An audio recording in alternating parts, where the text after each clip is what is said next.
Hello.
Just gonna restart this real quick.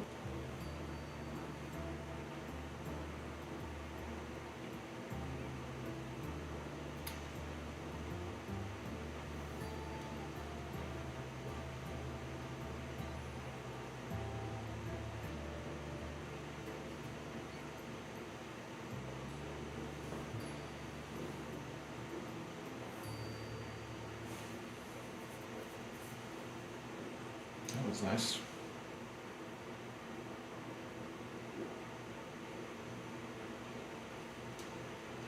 That was nice. Okay, well, think I need to be conscious of where I'm standing near the microphone.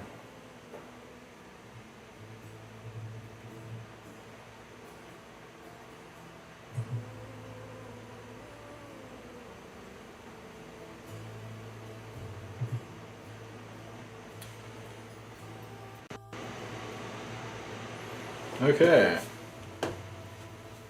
Plato.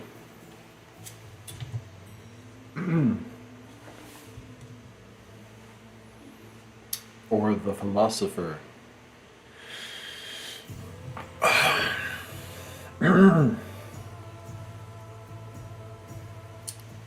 kind of loud. Kind of noisy.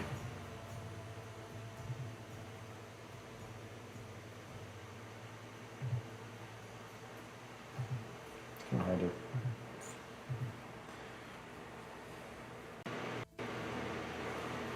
Plato, or the philosopher.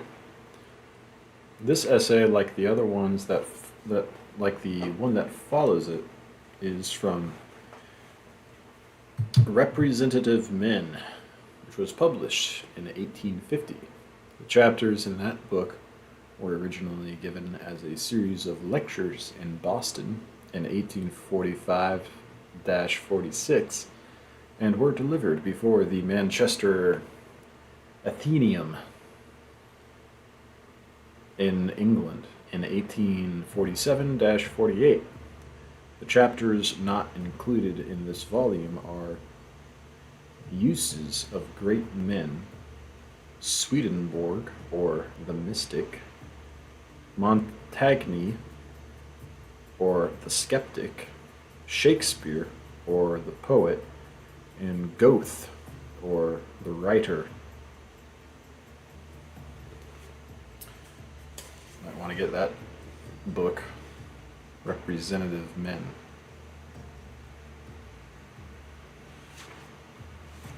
Plato, or the philosopher.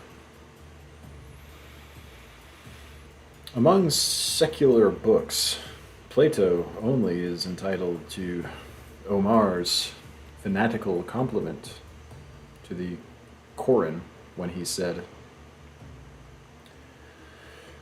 "Burn the libraries, for their value is in this book."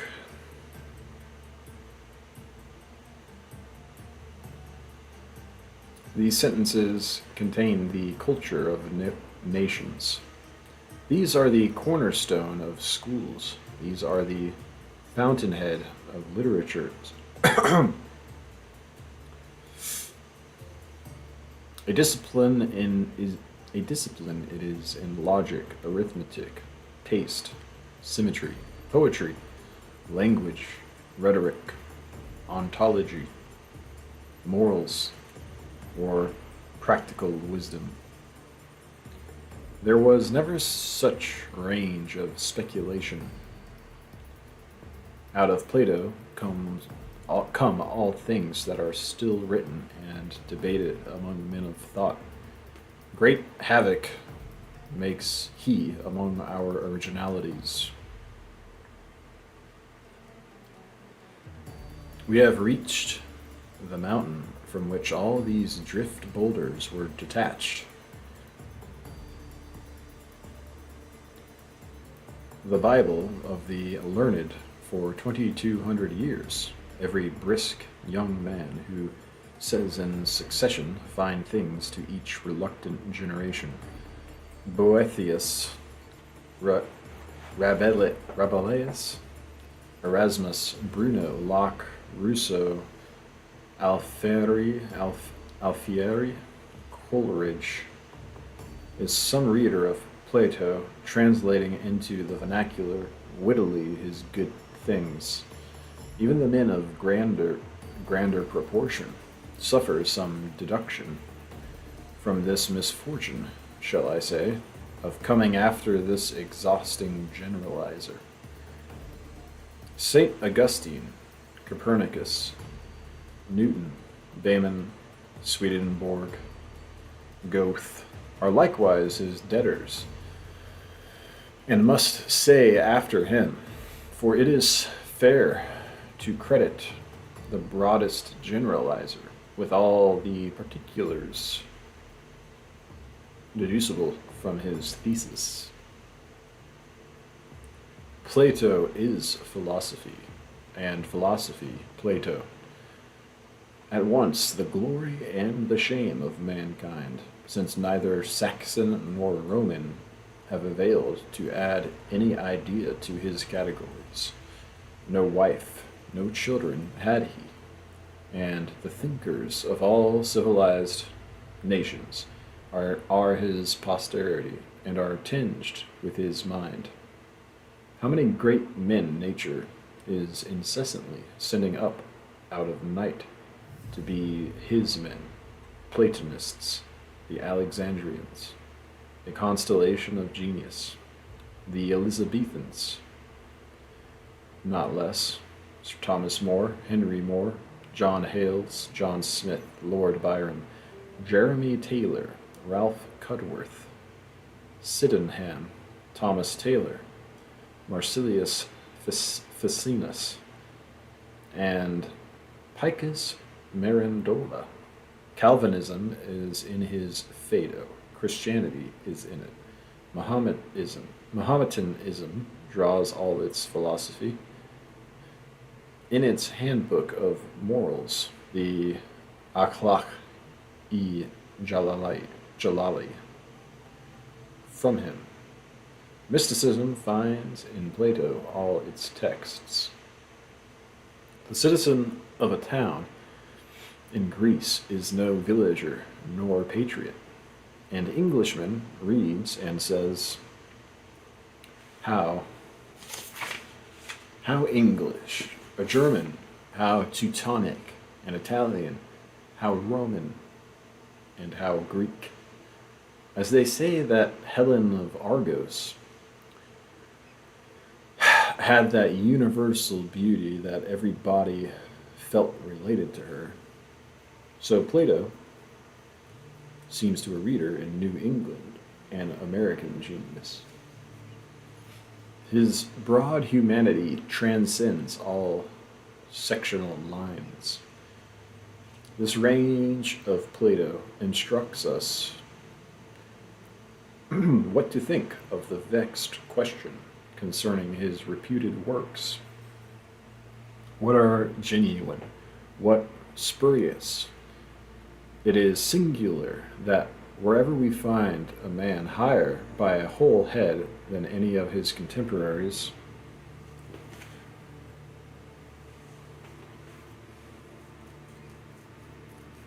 it is sure to come into doubt what are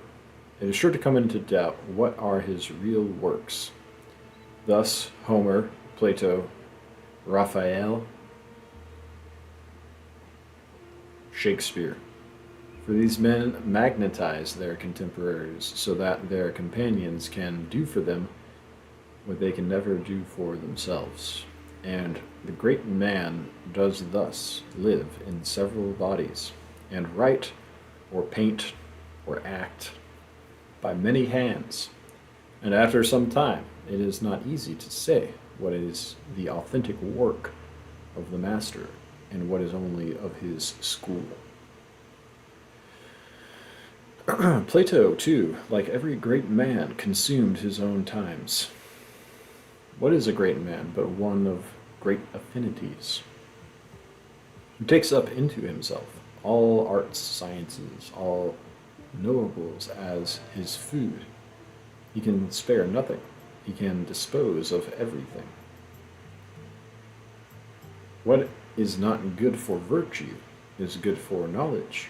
Hence his contemporaries tax him with plagiarism, but the inventor only knows how to borrow, and society is glad to forget the innumerable laborers who ministered to this architect, and reserves all its gratitude for him.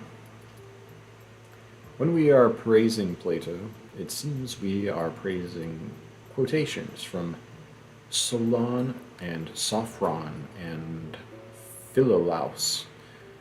Be it so. Every book is a quotation, and every house is a quotation. Out of all forests, and mines and stone quarries, and every man is a quotation from all his ancestors. And this grasping inventor puts all nations under contribution. Plato absorbed the learning of his times. Philolos, Timaeus, Heraclitus, Parmenides, Parmenides, and what else? Then his master, Socrates. And finding himself still capable of a larger synthesis, beyond all example then or since, he traveled into Italy to gain what Pythagoras had for him, then into Egypt, and perhaps still farther east, to import the other element which Europe wanted into the European mind. This breadth entitles him to stand as the representative of philosophy. He says in the Republic, such a genius as philosophers must of necessity have is wont, but seldom in all its parts, to meet in one man,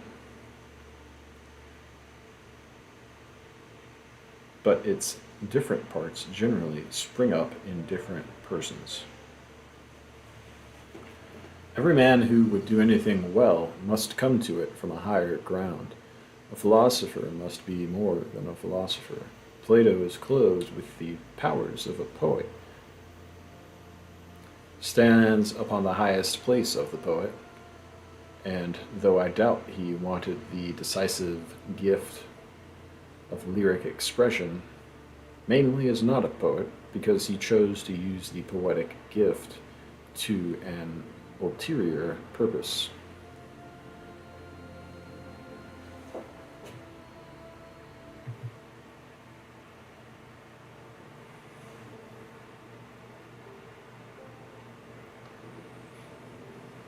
Great geniuses have the shortest biographies. Their cousins can tell you nothing about them.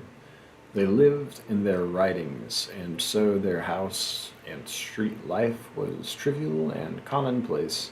If you would know their tastes and complexions, the most admiring of their readers most resembles them. Plato especially has no external biography. If he had lover, wife, or children, we hear nothing of them. He ground them all into paint. As a good chimney burns its smoke, so a philosopher converts the value of all his fortunes into his intellectual performances. He was born in 427 BC, about the time of the death of Pericles, was of patrician connection in his times and city, and is said to have had an early inclination for war, but in his 20th year, meeting with Socrates, was easily dissuaded from this pursuit, and remained for 10 years his scholar, until the death of Socrates.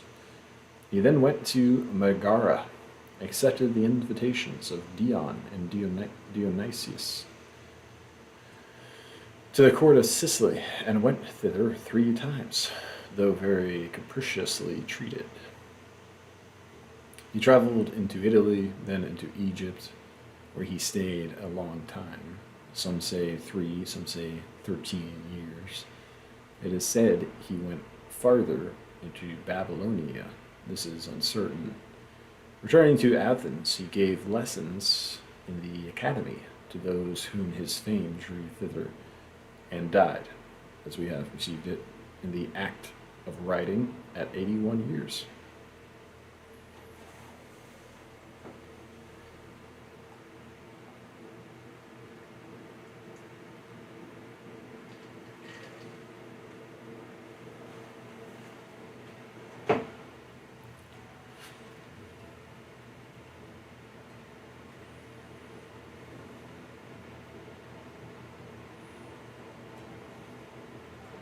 But the biography of Plato is interior. We are to account for the supreme elevation of this man in the intellectual history of our race, how it happens that, in proportion to the culture of men, they become his scholars, that as our Jewish Bible has implemented itself in the table talk and household life of every man and woman in the European and American nations, so the writings of Plato have preoccupied every school of learning, every lover of thought, every church, every poet, making it impossible to think on certain levels except through him. He stands between the truth and every man's mind, and has almost impressed language and the primary forms of thought with his name and seal. I am struck in reading him with the extreme modernness of his style and spirit. Here is the germ of that Europe we know so well. In its long history of arts and arms, here are all its traits already discernible in the mind of Plato, and in none before him. It has spread itself since into 100 histories, but has added no new element. This perpetual modernness is the measure of merit in every work of art, since the author of it was not misled by anything short-lived or local, but abode by real and abiding traits. How Plato came thus to be Europe and philosophy and almost literature is the problem to solve. This could not have happened without a sound, sincere, and Catholic man able to honor, Catholic man able to honor at the same time the ideal or laws of the mind and fate, or the order of nature. The first period of a nation, as of an individual, is the period of unconscious strength. Children cry, scream, and stamp with fury, unable to express their desires.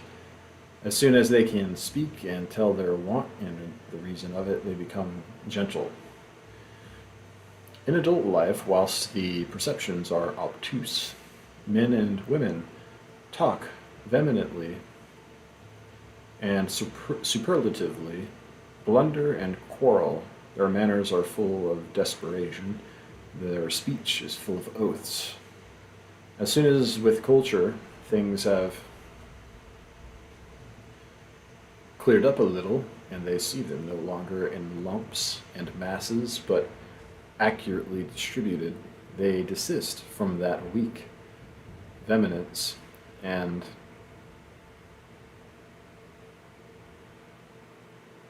explain their meaning in detail. If the tongue had not been framed for articulation, man would still be a beast in the forest. The same weakness and want on a higher plane occurs daily in the education of ardent young men and women. Ah, you don't understand me. I have never met with anyone who comprehends me. And they sigh and weep, write verses and walk alone. Fault of power to express their precise meaning. In a month or two, through the favor of their good genius,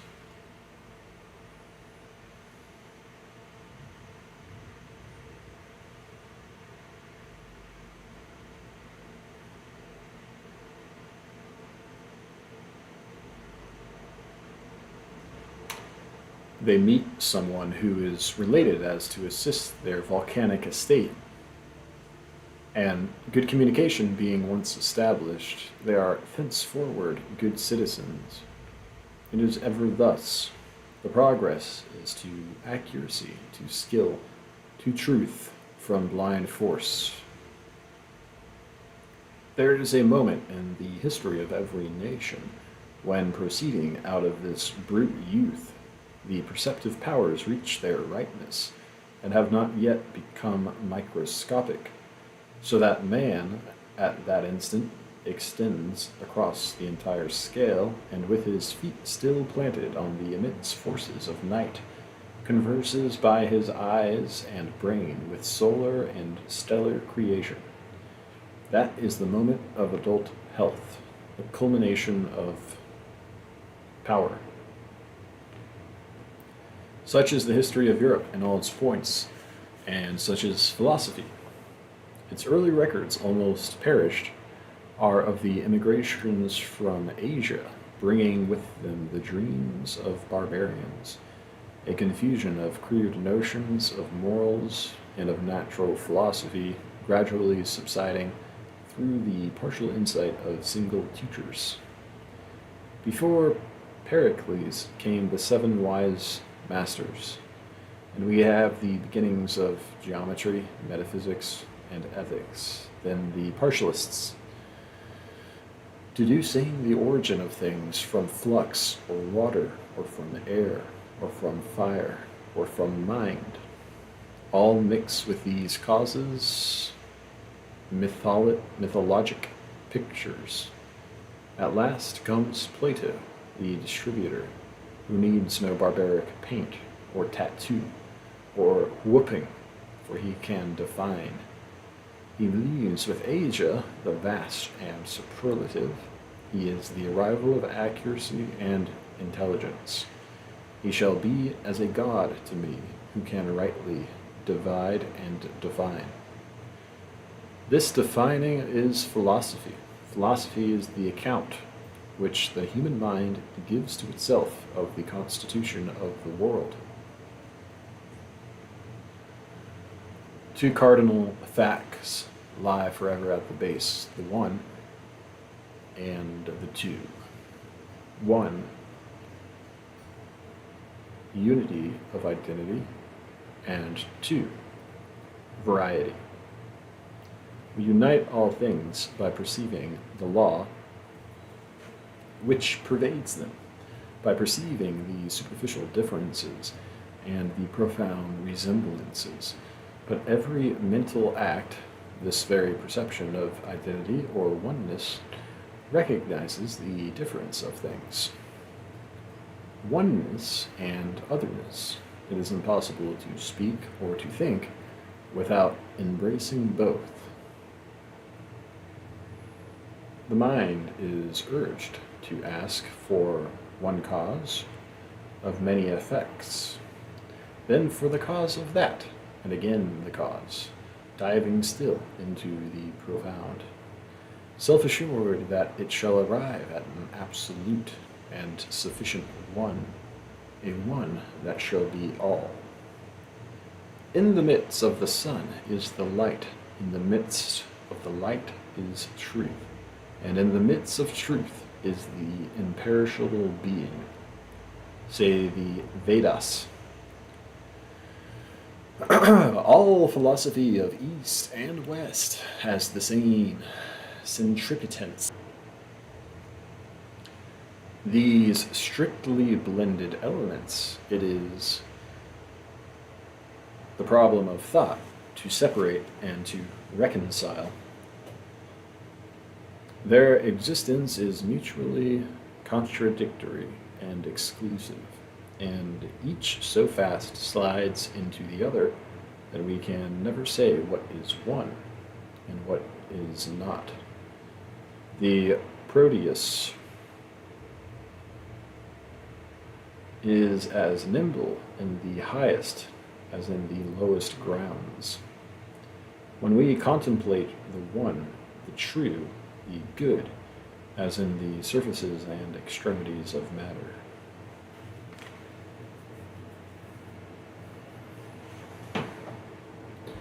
In all nations there are minds which incline to dwell in the conception of the fundamental unity. The raptures of prayer and ecstasy of devotion lose all being in one being. Lose all being in one being. This tendency finds its highest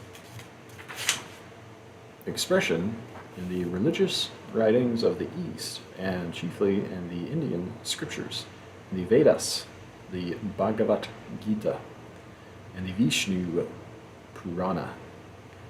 Those writings contain little else than this idea, and they rise in pure and sublime strains in celebrating it. The same,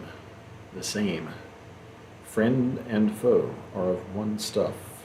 The plowman, the plow, and the furrow are of one stuff, and the stuff is such and so much that the variations of form are unimportant. You are fit, says the Supreme Krishna to a sage, to apprehend that you are not distinct from me. That which I am, thou art, and that also is this world, with its gods and heroes and mankind. Men contemplate distinctions because they are stupefied with ignorance. These words, I and mine, constitute ignorance. What is the great and the end of all, you shall now learn from me. It is soul, one in all bodies, pervading, uniform, perfect, preeminent over nature, exempt from birth, growth, and decay, omnipresent, made up of true knowledge, independent, unconnected with unrealities, with name, species, and the rest, in time past, present, and to come. The knowledge that this spirit, which is essentially one, is in one's own and in all other bodies, is the wisdom of one who knows the unity of things.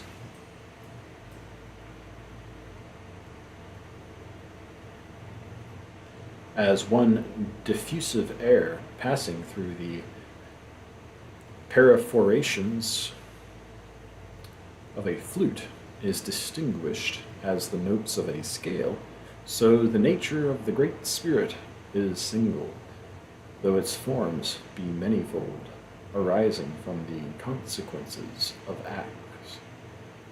When the difference of the investing form, as that of God or the rest, is destroyed, there is no distinction. The whole world is but a manifestation of Vishnu, who is identical with all things, and is to be regarded by the wise as not differing from, but as the same as themselves.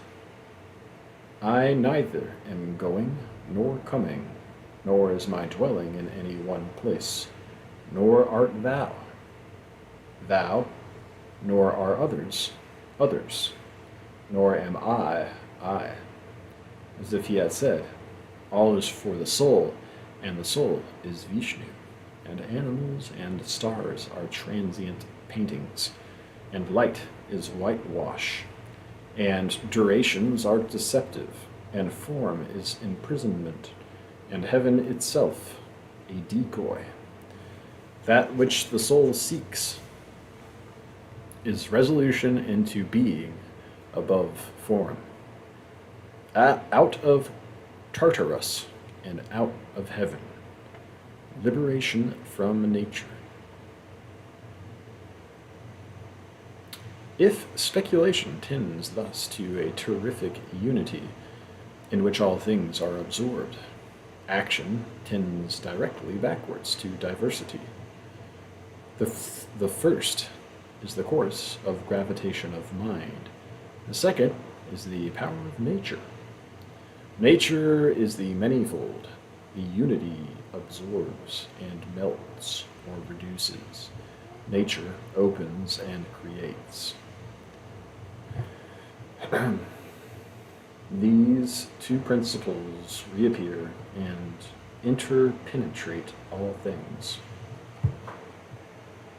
All thought, the one, the many, one is being, the other, intellect, one is necessity, the other, freedom, one, rest, the other, motion, one, power, the other, distribution, one, strength, the other, pleasure, one, consciousness, the other, definition, one, genius, the other, talent,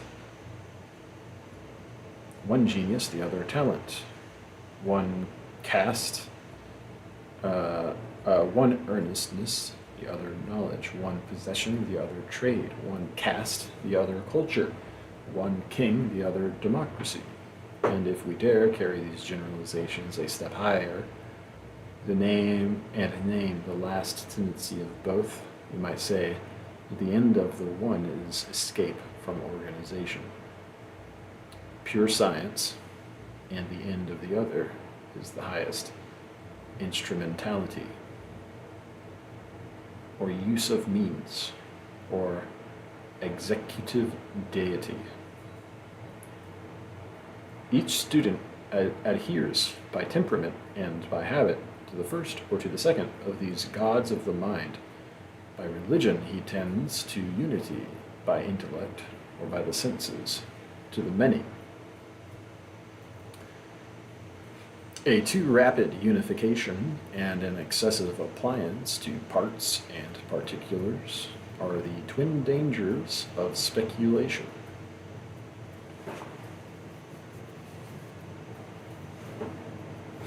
To this partiality, the history of nations corresponded. The country of unity, of immovable institutions, the seat of philosophy, delighting in abstractions, of men faithful in doctrine and in practice to the idea of a deaf, unimplorable, immense fate, is Asia. And it realizes this faith in the social institution of caste. On the other side, the genius of Europe is active and creative. It resists caste by culture. Its philosophy was a discipline. It is a land of arts, inventions, trade, freedom. If the East loved infinity, the West delighted in boundaries. European civility is the triumph of talent, the extension of system, the sharpened understanding, adaptive skill, delight in forms, delight in manifestation, incomprehensible results. Pericles, Athens, Greece, had been working in this element with the joy of genius not yet chilled by any foresight of the determinant of excess. They saw before them no sinister political economy, no ominous Malthus, no Paris or London, no pitiless subdivision of classes, the doom of the pen makers, the doom of the weavers, of dressers, of stockingers, of carders, of spinners, of colliers. No Ireland, no Indian caste, superinduced by the efforts of Europe to throw it off. The understanding was in its health and prime.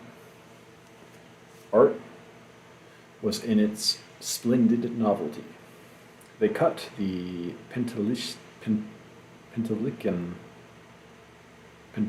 marble as if it were snow, and their perfect works in architecture and sculpture seemed things of course, not more difficult than the completion of a new ship at the Medford Yards or new mills at Lowell.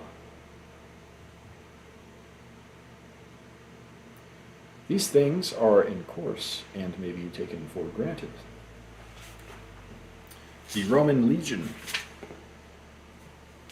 Byzantine legislation, English trade, the saloons of Versailles, the cafes of Paris, the steam mill, steamboat, steam coach, may all be seen in perspective. The town meeting, the ballot box, the newspaper and cheap press.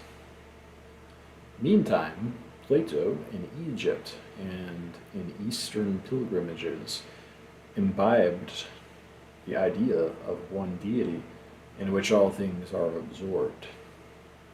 The unity of Asia and the detail of Europe, the infinitude of the Asiatic soul, and the defining, result loving, machine making, surface seeking, opera going Europe.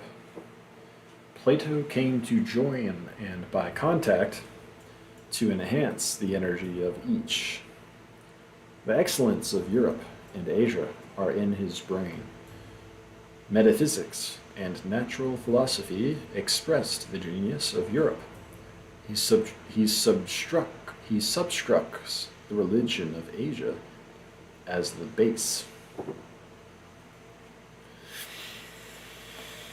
In short, a balanced soul was born, perceptive of the two elements. It is as easy to be great as to be small.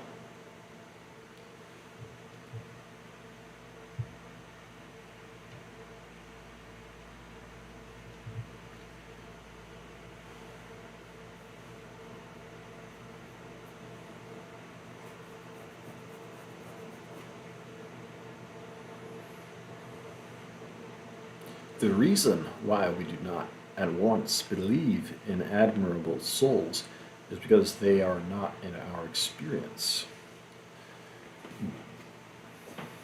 In actual life, they are so rare as to be incredible. But primarily, there is not only no presumption against them, but the strongest presumption in favor of their appearance. Whether voices were heard in the sky or not, whether his mother or his father dreamed that the infant man-child was the son of Apollo, whether a swarm of bees settled on his lips or not, a man who could see two sides of a thing was born. The wonderful synthesis so familiar in nature, the upper and the under side of the medal of Jove, the union of impossibilities, which reappears in every object, its real and its ideal power, was now also transferred entire to the consciousness of a man. The balanced soul came. If he loved abstract truth, he saved himself by propounding the most popular of all principles, the absolute good, which rules rulers and judges the judge. If he made transcendental distinctions, he fortified himself by drawing all his illustrations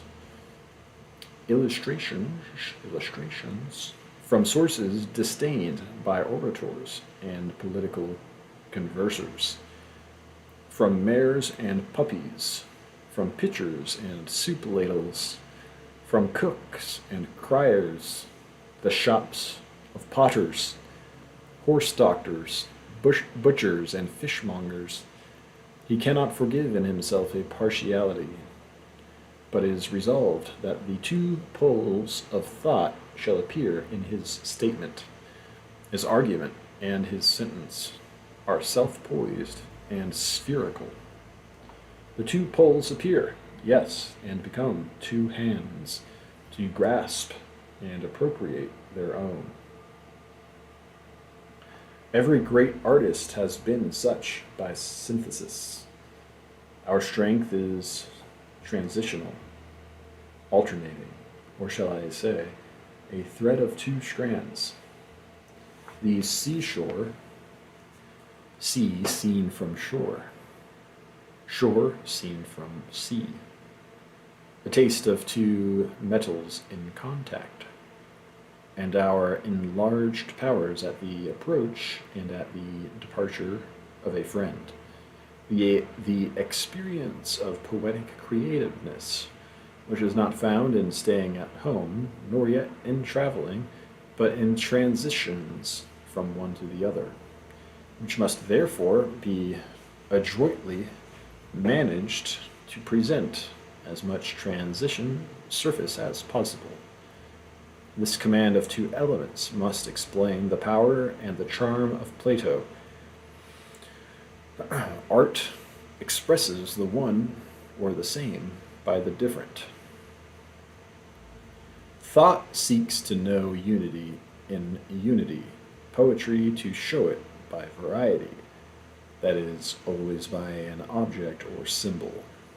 Plato keeps the two vases, one of ether and one of pigment, at his side, and invariably uses both.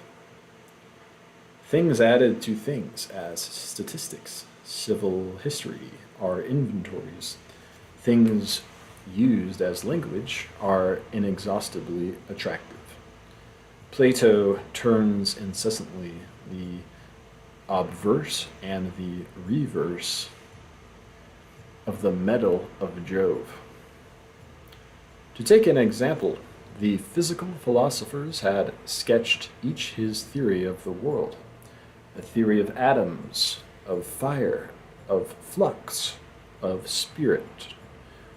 Theories mechanical and chemical in their genius. Plato, a master of mathematics, studious of all natural laws and causes, feels these, as second causes, to be no theories of the world, but bare inventories and lists. To the study of nature he therefore prefixes the dogma: let us declare the cause which led the supreme ordainer to produce and compose the universe. He was good, and he who is good has no kind of envy.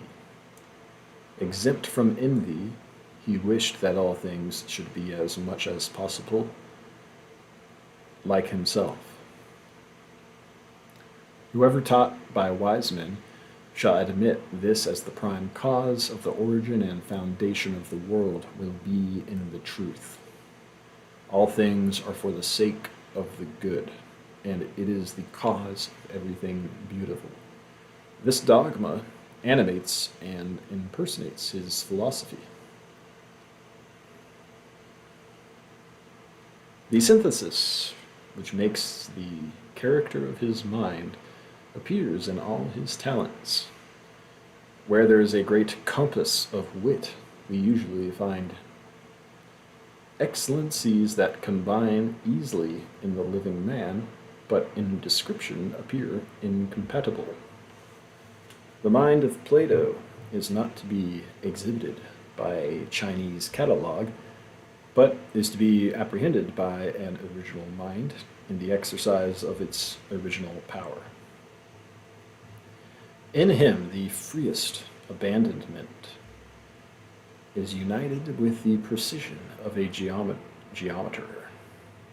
His daring imagination gives him the more solid grasp of facts, as the birds of highest flight have the strongest alar bones. His patrician polish, his intrinsic elegance, edged by an irony so subtle that it stings and paralyzes, adorn the soundest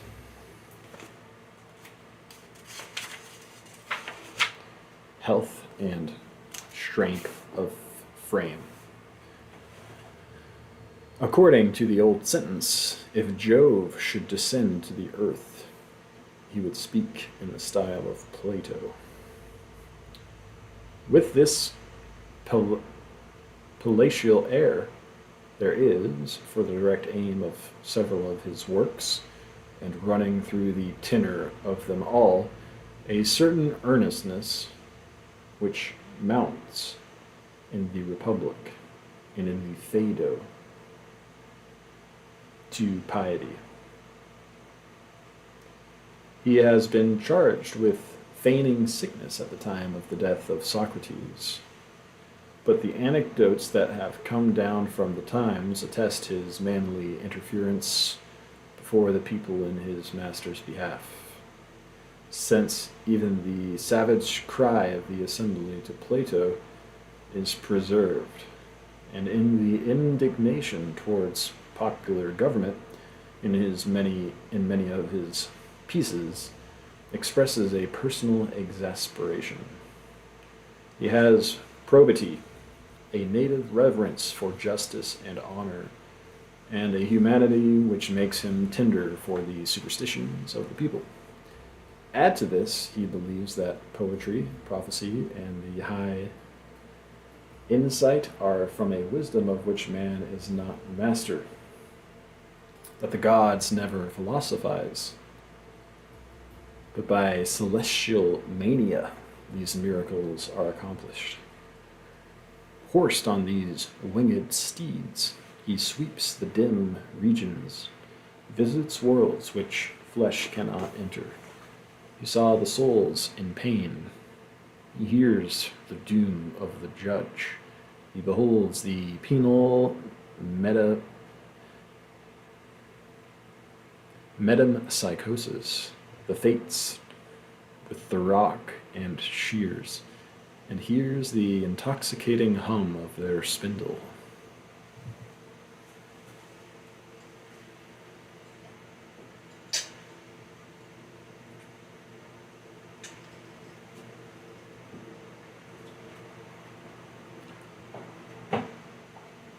But his circumspection never forsook him. One would say he has read the inscription on the gates of Buzzirain, be bold. On the second gate, be bold, and every more be bold. And then again had paused well at the third gate, be not too bold. His strength is like the momentum of a falling planet, and his discretion the return of its due and perfect curve. So excellent is his Greek love of boundary and his skill in definition. In reading logarithms, one is not more secure than in following Plato in his flights. Nothing can be colder than his head when the lightnings of his imagination are playing in the sky. He has finished his thinking before he brings it to the reader, and he abounds in the surprises of a literary master. He has that opulence which furnishes at every turn the precise weapon he needs. As the rich man wears no more garments, drives no more horses, sits in no more chambers than the poor, but has that one dress or equipage or instrument which is fit for the hour and the need, so Plato, in his plenty, is never restricted, but has the fit word. There is indeed no weapon in all the armory of wit which he did not possess and use. Epic, analysis, mania, intuition, music, satire, and irony, down to the customary and polite. His illustrations are poetry, and his jests illustrations. Socrates' profession of obstetric art is good philosophy, and his finding that word cookery and adultery art. For rhetoric in the Georgias does us as a substantial service still. No orator can measure in effect with him who can give good nicknames.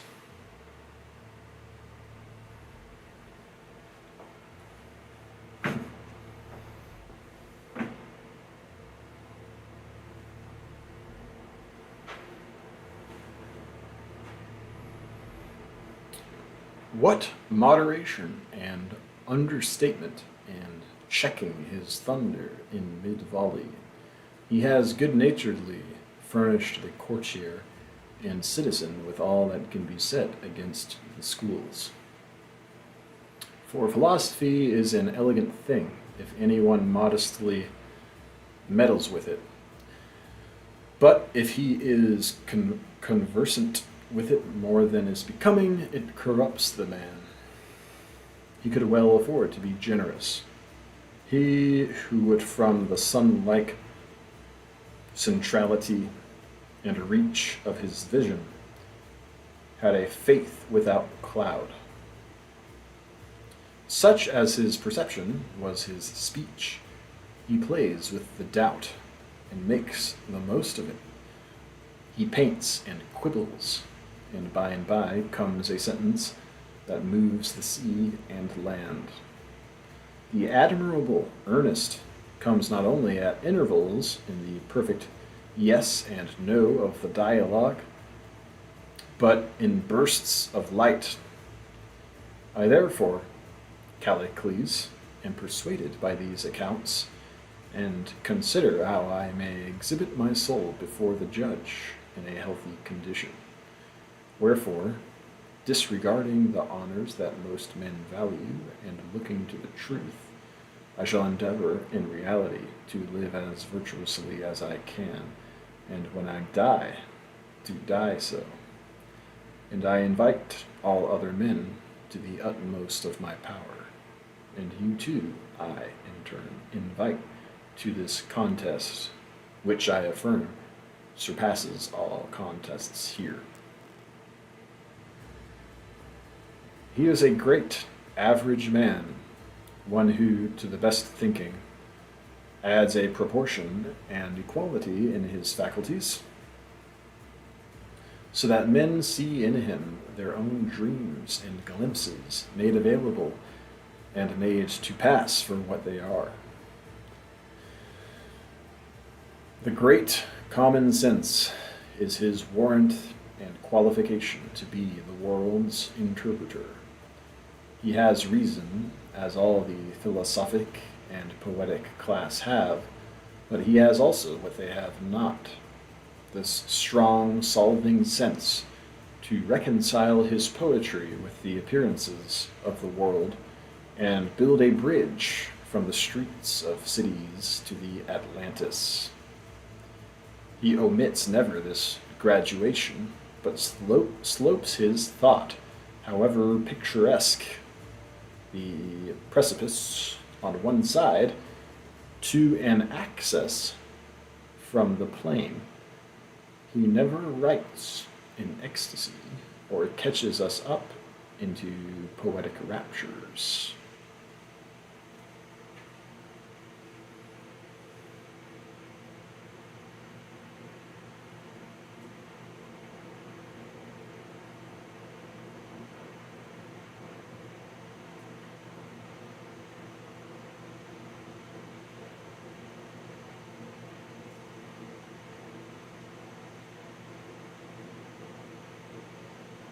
Not out in the woods.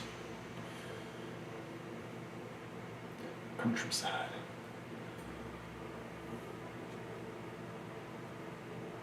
Poetic raptures.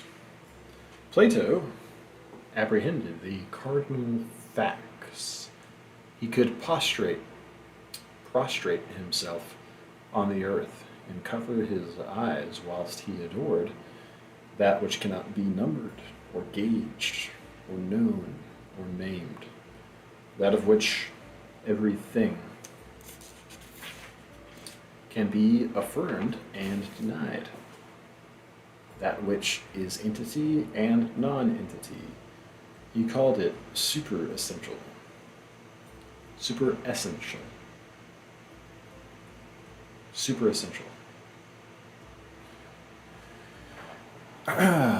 He even stood ready, as in the Parmenides, to demonstrate that it was so, that this being exceeded the limits of intellect. No man ever more fully acknowledged the ineffable.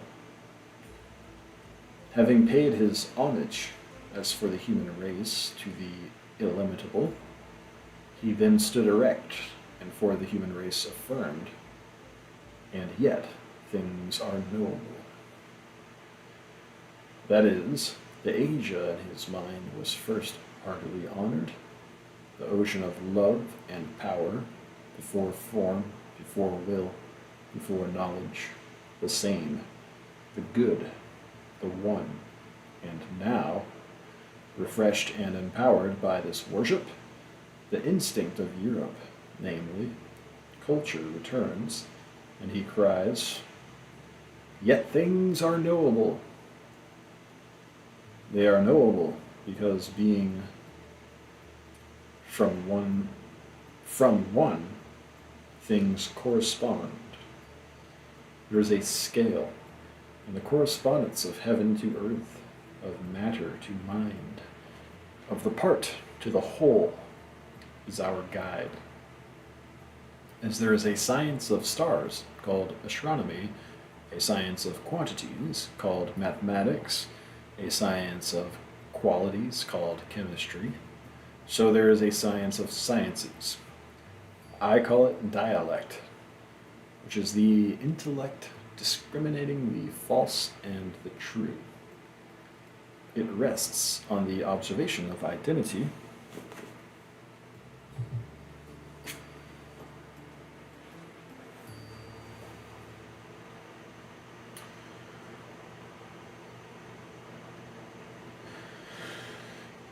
and diversity. For to judge is to unite to an object the notion which belongs to it. The sciences, even the best, mathematics and astronomy, are like sportsmen who seize whatever prey offers, even without being able to make any use of it. Dialectic must teach the use of them. This is of that rank that no intellectual man will enter on any study for its own sake, but only with a view to advance himself in that one soul science which embraces all. Soul science, SOLE. The essence of peculiarity of man, the essence or peculiarity of man, is to comprehend a whole, or that which in the diversity of sensations can be comprised under a rational unity. The soul which has never perceived the truth cannot pass into the human form. I announce to men the intellect. I announce the good of being interpreted by the mind that made nature. This benefit, namely, that it can understand nature, which it made and maketh. Nature is good, but intellect is better, as the lawgiver is before the law receiver. I give you joy, O sons of men, that truth is altogether wholesome, that we have hope to search out what might be the very self of everything. The misery of man is to be balked of the sight of essence, and to be stuffed with conjectures. But supreme good is reality, supreme beauty is reality, and all virtue and all felicity depend on this science of the real. For courage is nothing else than knowledge. The fairest fortune that can befall man is to be guided by his daemon to that which is truly his own. The fairest fortune that can befall man is to be guided by his daemon to that which is truly his own.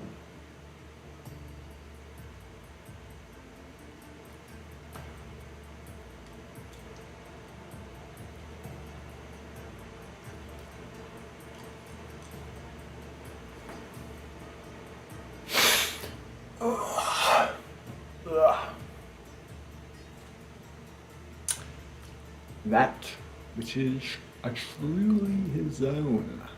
This also is the essence of justice, To attend every one his own, nay, the notion of virtue is not to be to attend everyone his own, nay, the notion of virtue is not to be arrived at except through direct contemplation of the divine essence. Courage, then, for the persuasion that we must search, that which we do not know will render us, beyond comparison, better, braver, and more industrious than if we thought it impossible to discover what we do not know, and useless to search for it.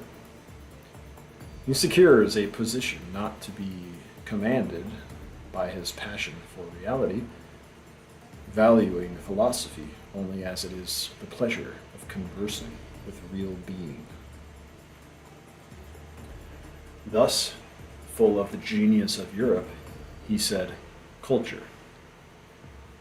We saw the institutions of Sparta and recognized more genially, one would say, than any sense, the hope of education. He delighted in every accomplishment, in every graceful and useful and truthful performance, above all, in the splendors of genius and intellectual achievement. The whole of life, O Socrates, said Glauco, is with the wise, the measure of hearing such discourses as these. What a price he sets on the feats of talent, on the powers of Pericles, of Isocrates, of Parmenides.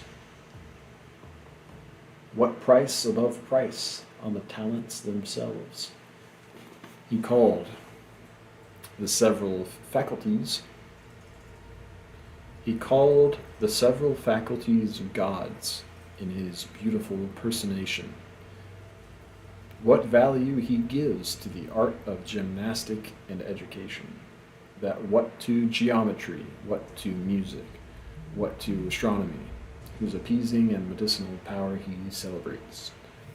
In the Timaeus he indicates the highest employment of the eyes. By us it is asserted that God invented and bestowed sight on us for this purpose, that on surveying the circles of intelligence in the heavens, we might properly employ those of our own minds, which, though disturbed when compared with the others that are uniform, are still allied to their circulations, and that, having thus learned, and being naturally possessed of a correct reasoning faculty, we might, by imitating the uniform revolutions of divinity, set aright our own wanderings and blunders. And in the Republic, quote, by each of these disciplines, a certain organ of the soul is both purified and reanimated.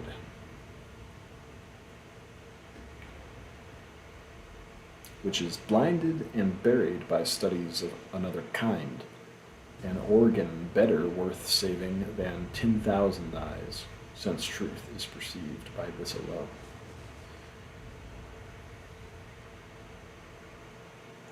By each of these disciplines, a certain organ of the soul is both purified and reanimated, which is blinded and buried by studies of another kind. An organ better worth saving than 10,000 eyes, since truth is perceived by this alone. He said culture, but he first admitted its basis and gave immeasurably the first place to advantages of nature. His patrician tastes laid stress on the distinctions of birth and the doctrine of the organic character and disposition in the origin of castes, such as were fit to govern into their composition the informing deity mingled gold into the military silver, iron and brass for husbandmen and artificers.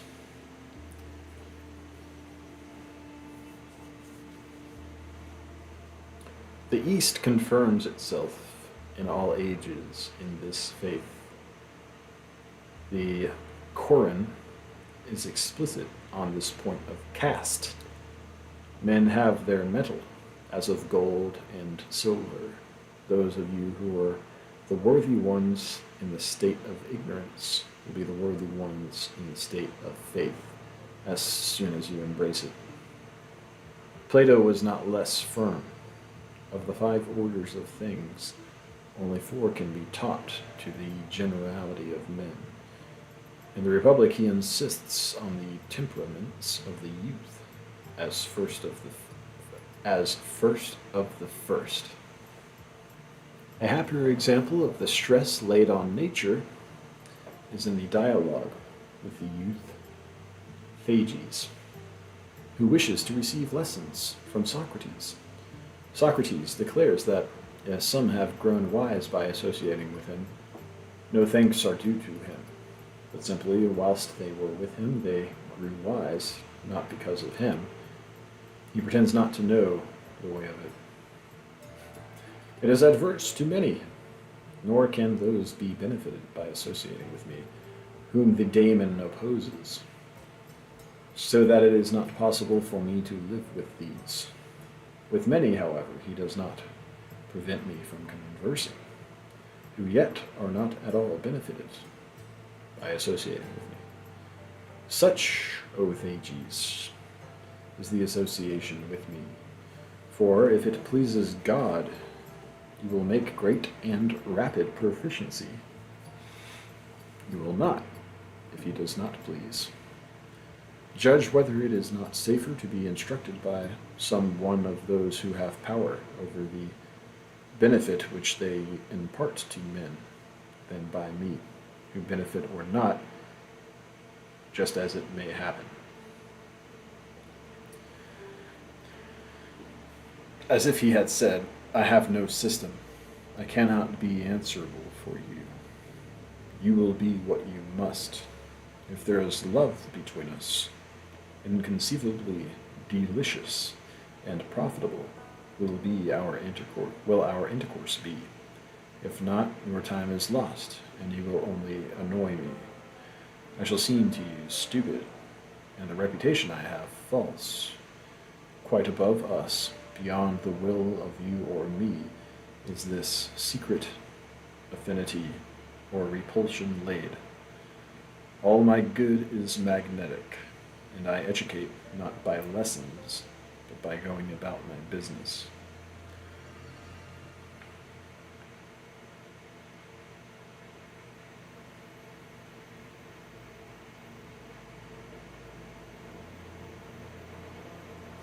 He said culture, he said nature, and he failed not to add, there is also the divine. There is no thought in any mind, but it quickly tends to convert itself into a power and organizes a huge instrumentality of means.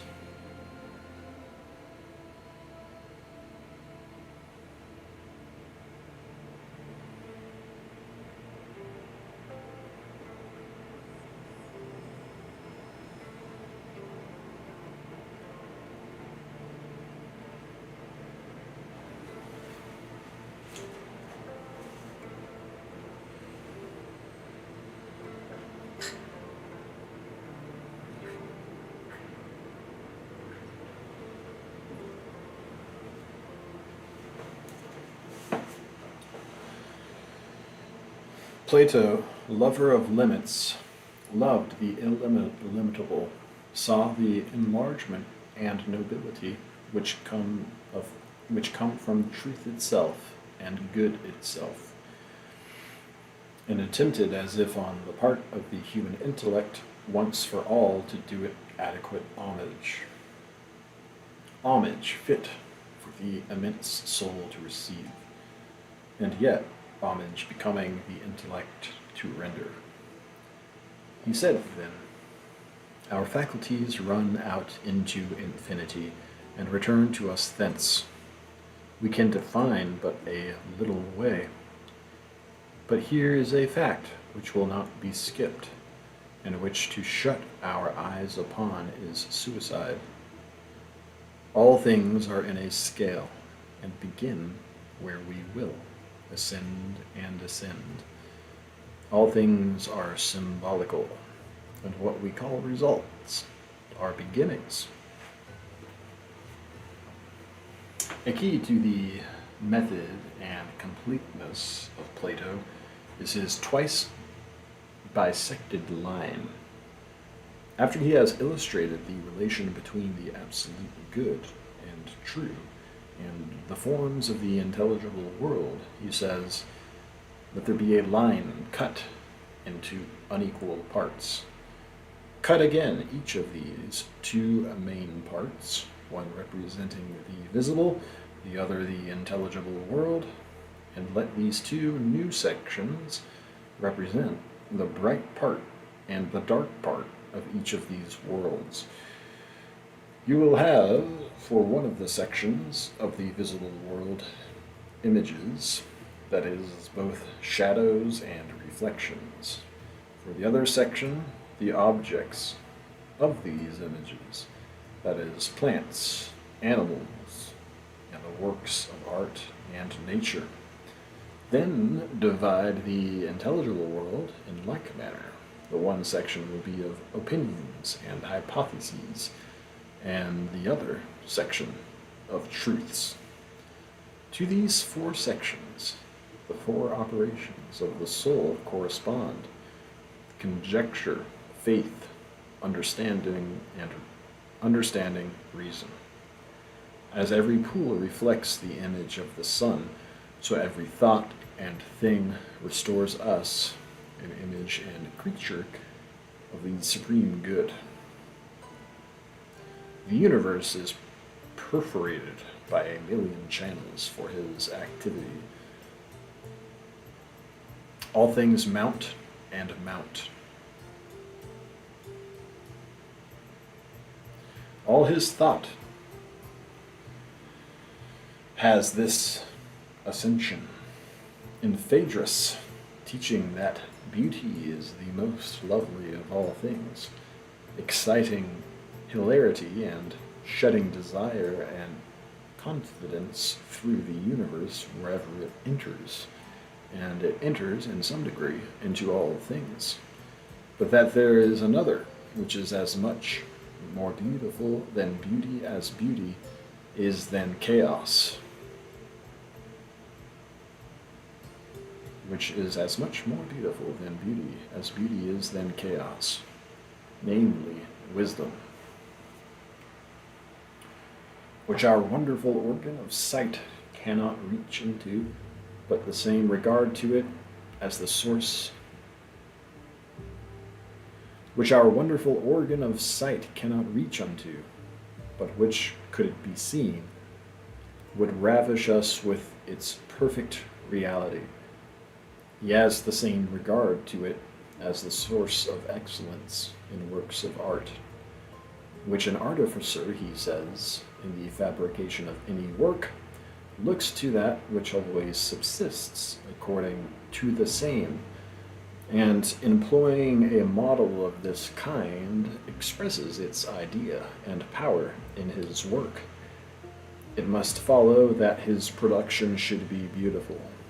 But when he beholds that which is born and dies, it will be far from beautiful. Thus, ever, the banquet is a teaching in the same spirit, familiar now to all the poetry and to all the sermons of the world, but the love of the sexes is initial, and symbolizes at a distance the passion of the soul for the immense lake of beauty it exists to seek. This faith in the divinity is never out of mind and constitutes the ground of all his dogmas. Body cannot teach wisdom, God only. In the same mind, he constantly affirms that virtue cannot be taught, that it is not a science, but an inspiration. The greatest goods are produced to us through mania, and are assigned to us by a divine gift. This leads me to that central figure which he has established in his academy as the organ through which every considered opinion shall be announced, and whose biography he has likewise so labored that the historic facts are lost in the light of Plato's mind. Socrates and Plato are the double star which the most powerful instruments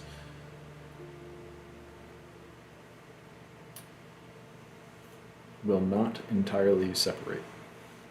Socrates, again, in his traits and genius, is the best example of that synthesis which constitutes Plato's extraordinary power.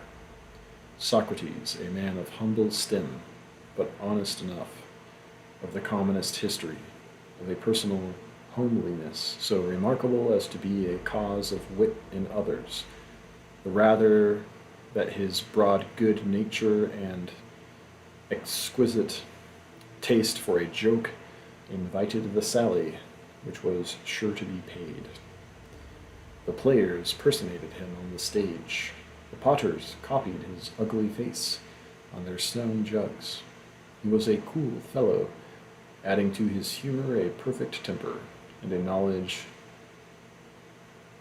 of his man, be he who he might, whom he talked with, which laid the companion open to certain defeat in any debate. And in debate he immoderately delighted. The young men are prodigiously fond of him and invite him to their feasts, whither he goes for conversation. He can drink, too, has the strongest head in Athens, and after leaving the whole party under the table, goes away as if nothing had happened, to begin new dialogues with somebody that is sober. In short, he was what our country people call an old one. He affected a good many citizen-like tastes, was monstrously fond of Athens, hated trees, never willingly went beyond the walls, knew the old characters, valued the boors and Philistines, thought everything in Athens a little better than anything in any other place. He was plain as a Quaker in habit and speech, affected low phrases and illustrations from cocks and quails, soup pans and sycamore spoons, grooms and farriers, and unnameable offices, especially if he talked with any superfine person. He had a Franklin-like wisdom. Thus he showed one who was afraid to go on foot to Olympia that it was no more than his daily walk within doors, if continuously extended, would easily reach. Plain old uncle as he was, with his great ears, an immense talker, the rumor ran that on one or two occasions in the war with Boeotia,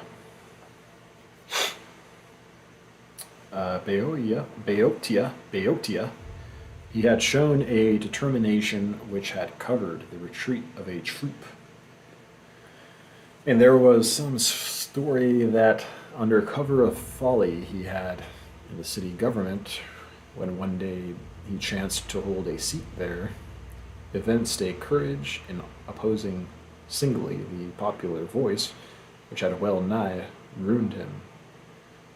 He is very poor, but then he is hardy as a soldier, and can live on a few olives, usually in the strictest sense on bread and water, except when entertained by his friends.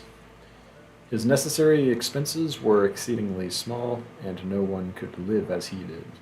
He wore no undergarment. His upper garment was the same for summer and winter, and he went barefooted.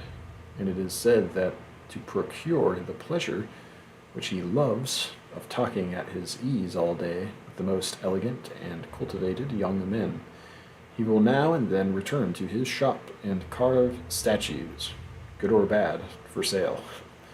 However that be, it is certain that he had grown to delight in nothing else than this conversation, and that, under his hypocritical pretense of knowing nothing, he attacks and brings down all the fine speakers, all the fine philosophers of Athens, whether natives or strangers from Asia Minor and the islands. Nobody can refuse to talk with him. He is so honest and really curious to know. A man who was willingly confuted if he did not speak the truth, and who, when confuted, than when confuting, and who a man who was willingly confuted if he did not speak the truth, and who willingly confuted others, asserting what was false, and not less pleased when confuted than when confuting, for he thought not any evil happened to men of such a magnitude as false opinion respecting the just and unjust.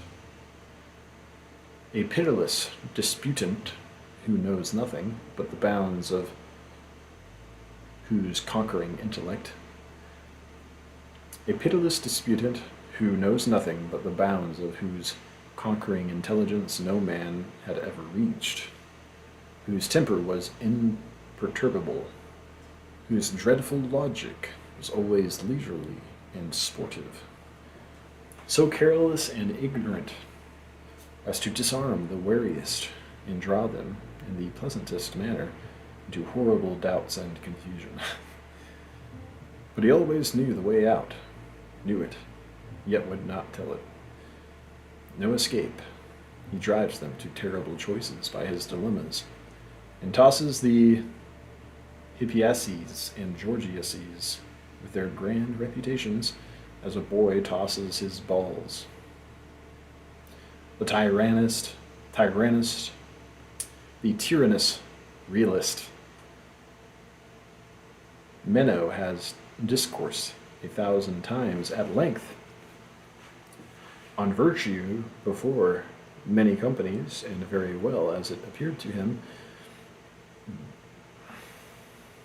But at this moment he cannot even tell what it is. This cramp fish of a Socrates has so bewitched him. This hard-headed humorist, whose strange conceits, drollery, and bonhomie diverted the young patricians, whilst the rumor of his sayings and quibbles gets abroad every day, turns out in the sequel to have a probity as invincible as his logic, and to be either insane or at least, under cover of this play, enthusiastic in his religion.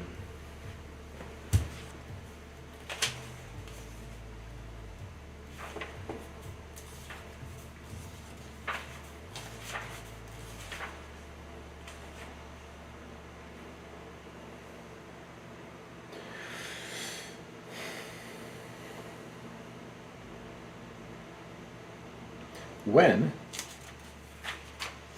accused before the judges of subverting the popular creed, he affirms the immortality of the soul, the future reward and punishment, and refusing to recant in a caprice of the popular government was condemned to die and sent to the prison.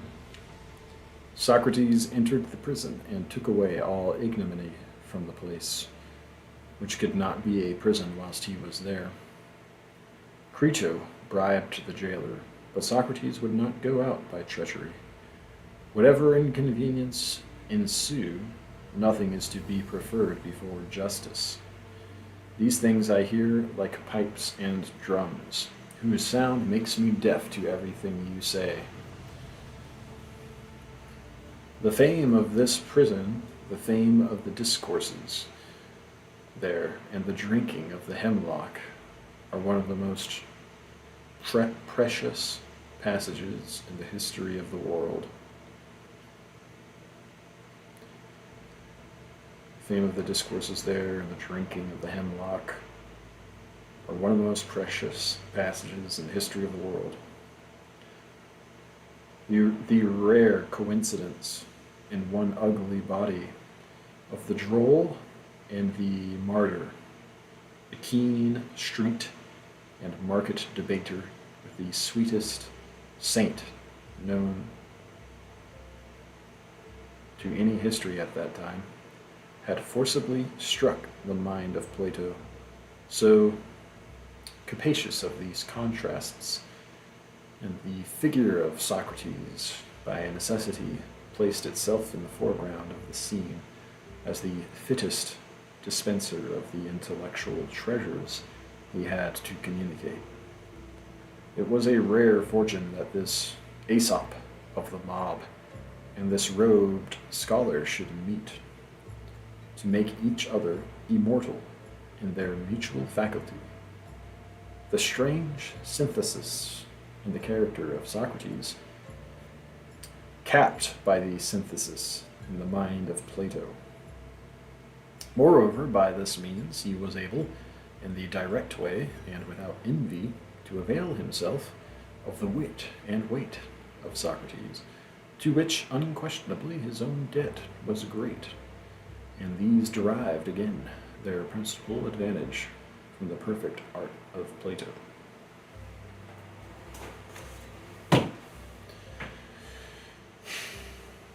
It remains to say that the defect of Plato in power is only that which results inevitably from his quality. He is intellectual in his aim, and therefore, in expression, literary. Mounting into heaven, diving into the pit, expounding the laws of the state, the passion of love, the remorse of crime, the hope of the parting soul. He is literary and never otherwise.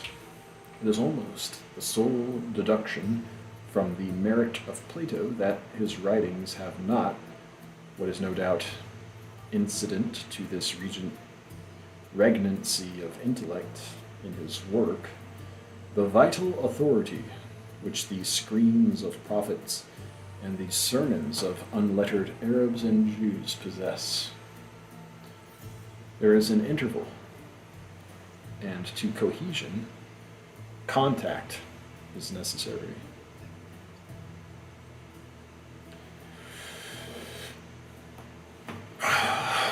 I know not what can be said in reply to this criticism, but that we have come to a fact in the nature of things. An oak is not an orange. The qualities of sugar remain with sugar, and those of salt with salt. In the second place, he has not a system. The dearest defenders and disciples are at fault. He attempted a theory of the universe, and his theory is not complete or self-evident. One man thinks he means this, and another that, and he has said one thing in one place, and the reverse of it in another place. He is charged with having failed to make the transition from ideas to matter. Here is the world, sound as a nut, perfect, not the smallest piece of chaos left, never a stitch nor an end, not a mark of haste, or botching, or second thought, but The theory of the world is a thing of shreds and patches. The longest wave is quickly lost in the sea.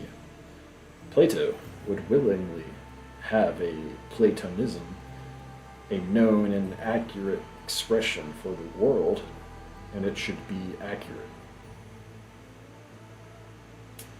It shall be the world passed through the mind of Plato, nothing less. Every atom shall have the Platonic tinge. Every atom, every relation or quality you knew before, shall know again, and find here, but now ordered, not nature, but art.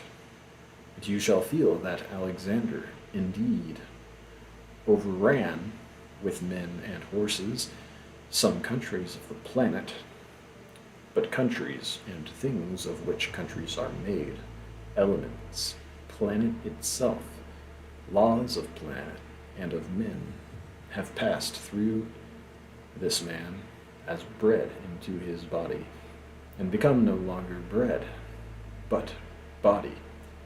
So all this mammoth morsel has become Plato. He has clapped copyright on the world. This is the ambition of individualism. But the mouthful proves too large. Boa constrictor has good will to eat it, but he is foiled. He falls abroad in the attempt, and biting gets strangled. The bitten world holds the biter fast by his own teeth.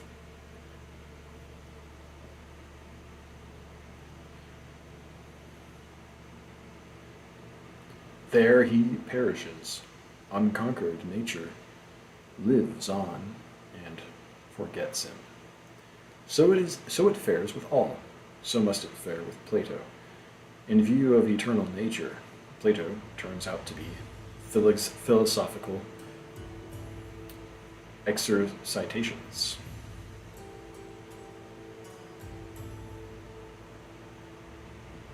He argues on this side, and on that. The acutest German, the lovingest disciple, could never tell what Platonism was. Indeed, admirable texts can be quoted on both sides of every great question from him. These things we are forced to say if we must consider the effort of Plato, or of any philosopher, to dispose of nature, which will not be disposed of. No power of genius has ever yet had the smallest success in explaining existence. The perfect enigma remains, but there is an injustice in assuming this ambition for Plato. Let us not seem to treat with flippancy his venerable name. Men, in proportion to their intellect, have admitted his transcendent claims. The way to know him is to compare him, not with nature, but with other men. How many ages have gone by, and he remains unapproached? A chief structure of human wit, like Karnak, or the medieval cathedrals, or the Etrurian remains. It requires all the breadth of human faculty to know it. I think that it is truliest seen when seen with the most respect. His sense deepens his merits. His merits multiply with study.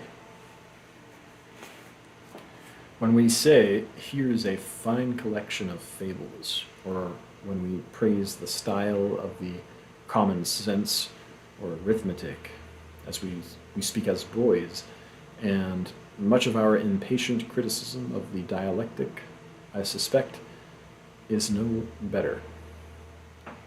The criticism is like our impatience of miles when we are in a hurry, but it is still best that a mile should have 1,760 yards. The great-eyed Plato proportioned the lights and shades after the genius of our life.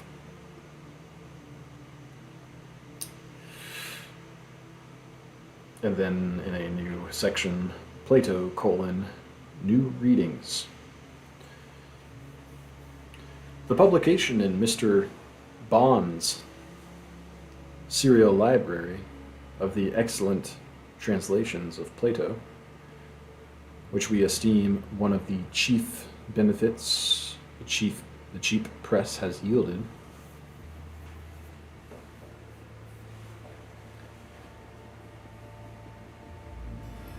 gives us an occasion to take hastily a few more notes of the elevation and bearings of this fixed star, or to add a bulletin, like the journals of Plato at the latest dates. Modern science, by the extent of its generalization, has learned to indemnify the student of man for the defects of individuals by tracing growth and ascent in races, and by the simple expedient of lighting up the vast background generates a feeling of complacency and hope. The human being has the saurian and the plant in his rear.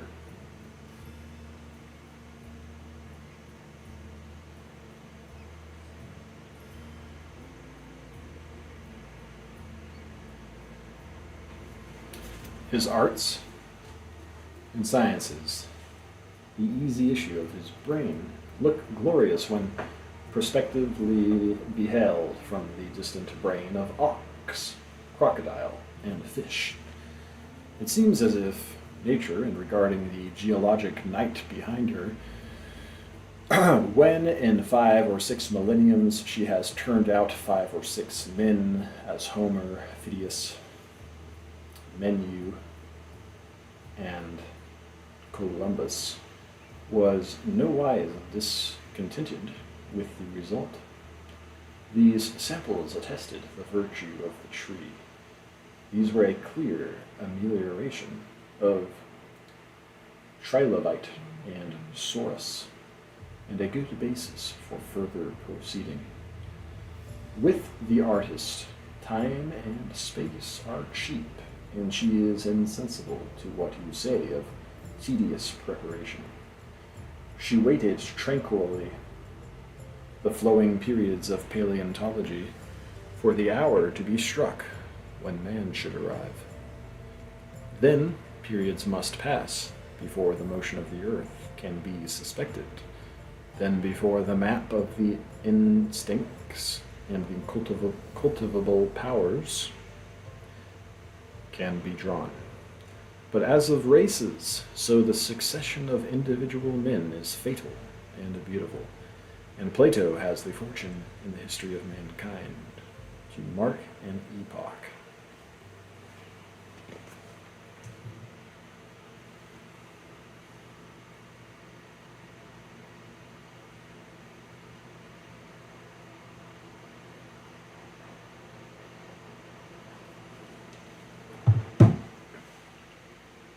Plato's fame does not stand on a syllogism, or any masterpieces of the Socratic reasoning, or on any thesis, as for example the immortality of the soul. He is more than an expert, or a schoolman, or a geometer, or the prophet of a peculiar message. He represents the privilege of the intellect, the power, namely, of carrying up every fact to successive platforms, and so disclosing in every fact a germ of expansion.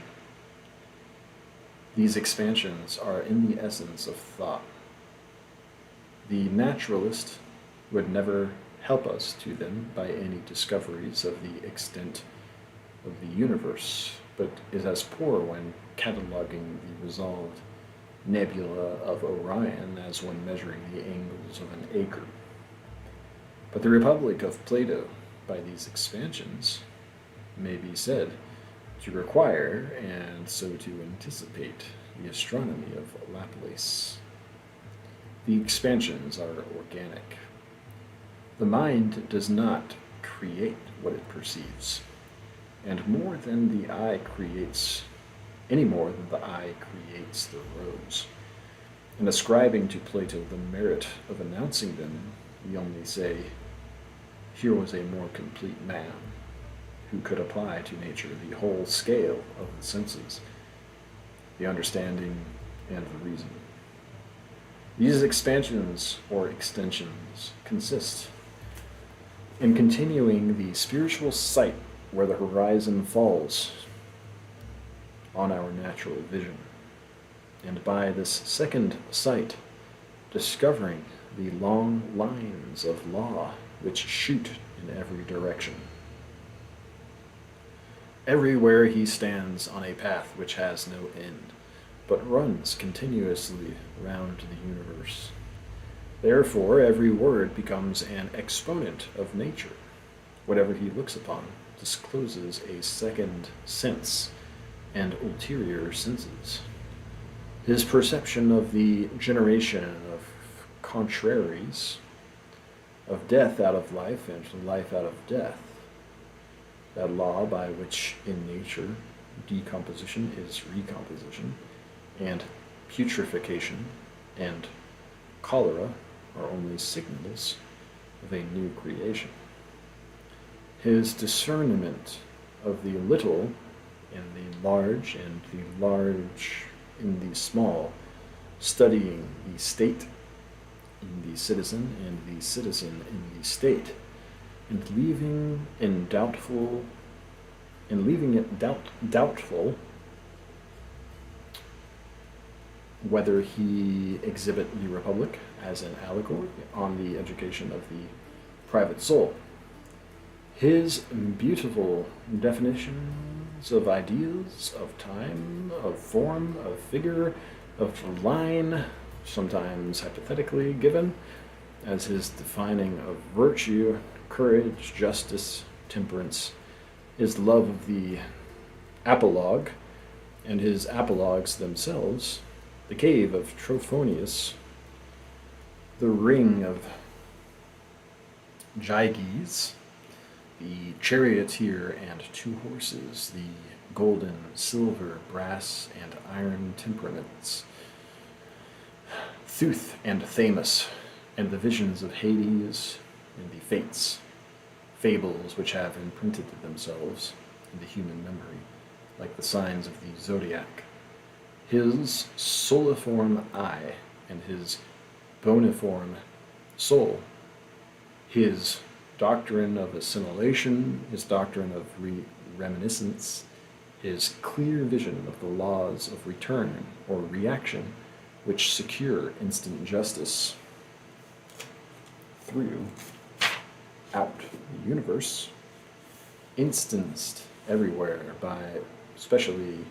but especially in the doctrine, what comes from God to us returns from us to God, and in Socrates' belief that the laws below are sisters of the laws above.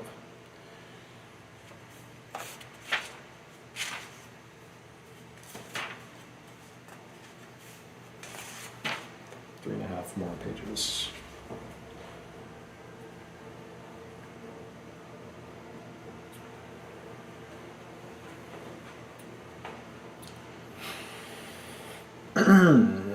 More striking examples are his moral conclusions. Plato affirms the coincidence of science and virtue, for vice can never know itself and virtue, but virtue know itself and virtue, but virtue knows both itself and vice. The eye attested that justice was best, as long as it was profitable. Plato affirms that it is profitable throughout, that the profit is intrinsic, though the just conceal his justice from gods and men. that it is better to suffer injustice than to do it.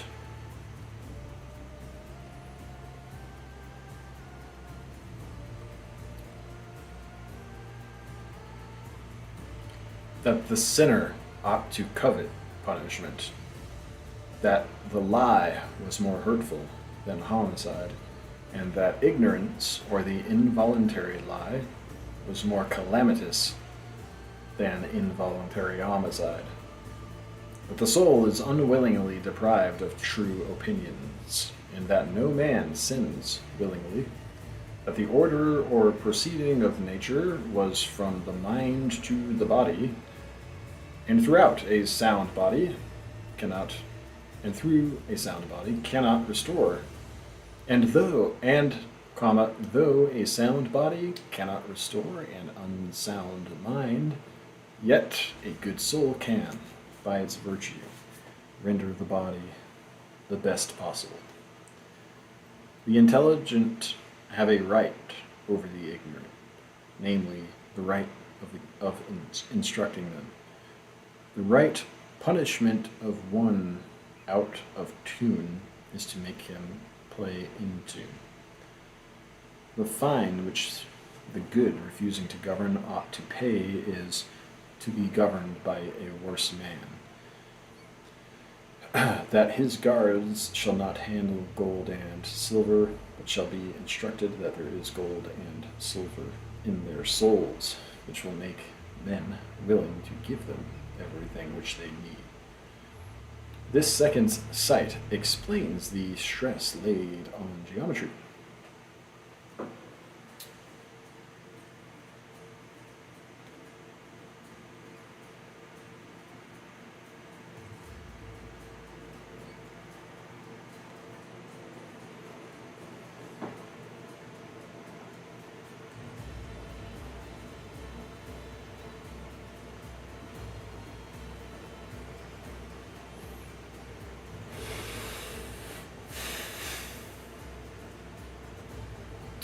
He saw that the globe of earth was not more lawful and precise than was the supersensible, that a celestial geometry was in place there as a logic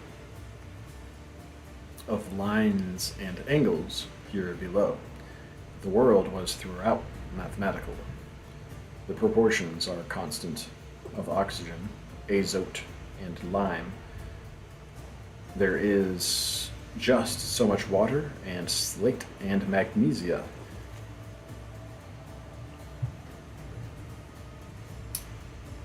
Not less are the proportions. Constant of the moral elements. This eldest Goth, hating varnish and falsehood.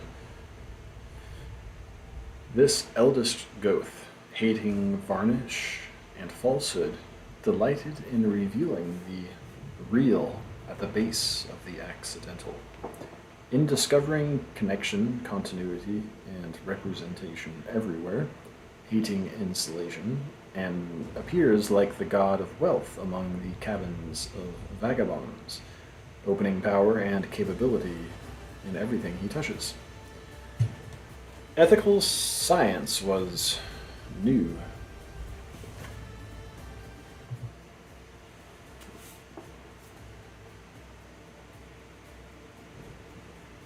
And vacant when Plato could write thus: of all whose arguments are left to the men of the present time, no one has ever yet condemned injustice or praised justice otherwise than as respects the repute, honors, and emoluments arising therefrom, while as respects either of them in itself, and subsisting by its own power in the soul of the possessor, and concealed both from gods and men, no one has yet sufficiently investigated, either in poetry or prose writings, how, namely, that injustice is the greatest of all the evils that the soul has within it, and justice the greatest good. His definition of ideas as what is simple, permanent, uniform, and self-existent, forever discriminating them from the notions of the understanding, marks an era in the world.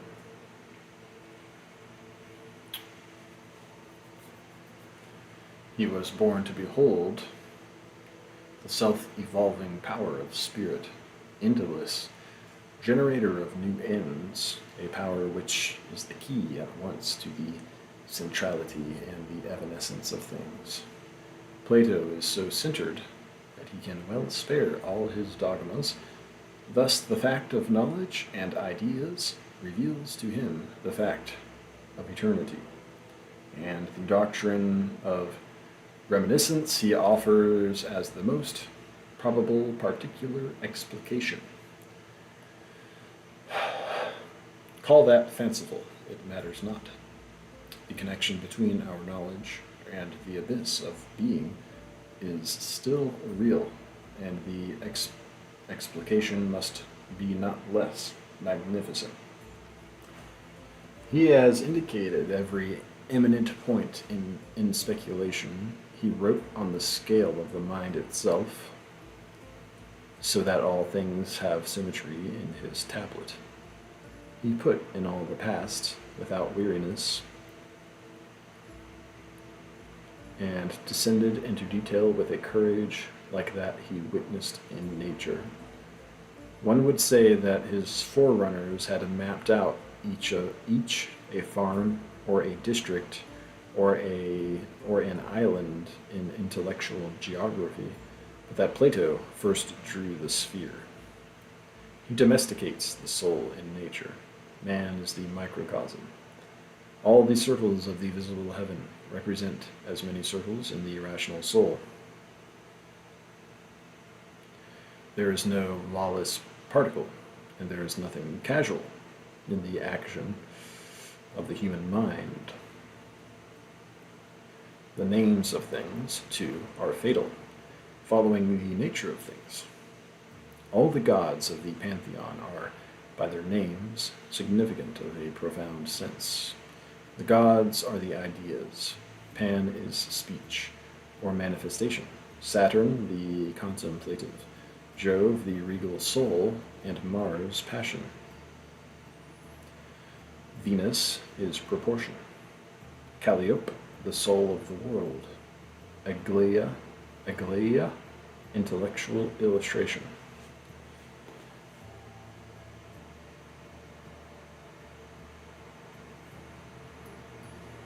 These thoughts in sparkles of light had appeared often to pious and poetic souls, but this well-bred, all-knowing Greek geometer comes with command, gathers them all up into ranks and gradations, the Euclid of holiness, and marries the two parts of nature. Before all men,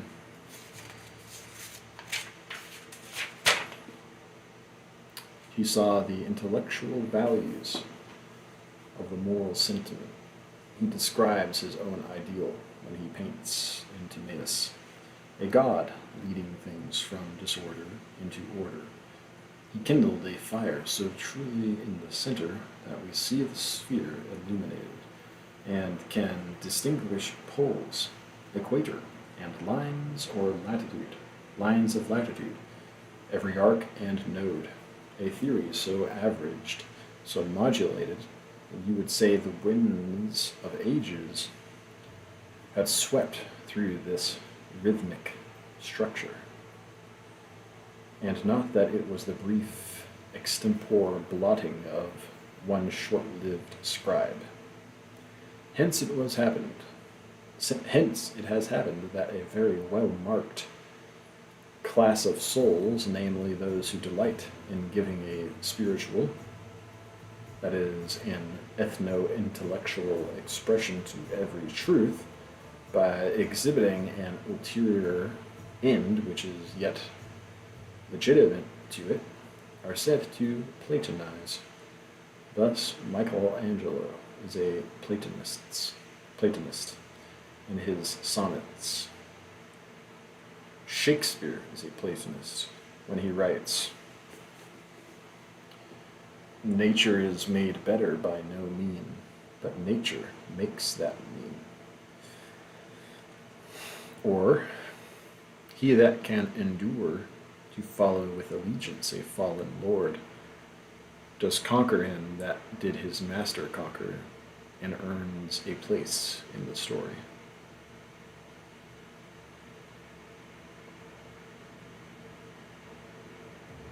Hamlet is a pure Platonist, and it is the magnitude only of Shakespeare's proper genius that hinders him from being classed as the most eminent of this school. Swedenborg, throughout his prose poem of conjugal love, is a Platonist.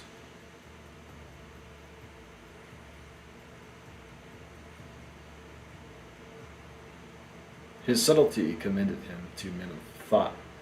The secret of his popular success is the moral aim which endeared him to mankind. Intellect, he said, is king of heaven and of earth. But in Plato, intellect is always moral. His writings have also the sempiternal youth of poetry. For their arguments, most of them might have been couched in sonnets, and poetry has never soared higher than in the Timaeus and the Phaedrus. As the poet, too, he is only contemplative. He did not, like Pythagoras, break himself with an intuition. All his painting in the Republic must be esteemed mythical, with intent to bring out, sometimes in violent colors, his thought. You cannot institute without peril of charlatanism.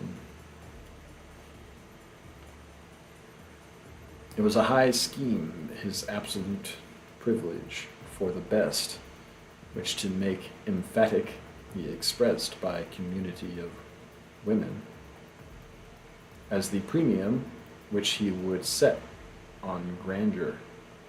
There shall be exempts of two kinds.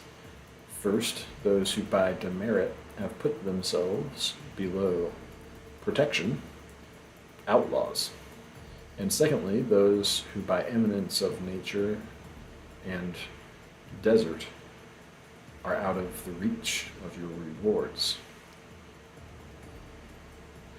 Let such be free of the city and above the law. We confide them to themselves. Let them do with us as they will. Let none presume to measure the irregularities of Michelangelo and Socrates by village scales. In his 8th book of the Republic, he throws a little mathematical dust in our eyes. I am sorry to see him, after such noble superiorities, permitting the lie to governors.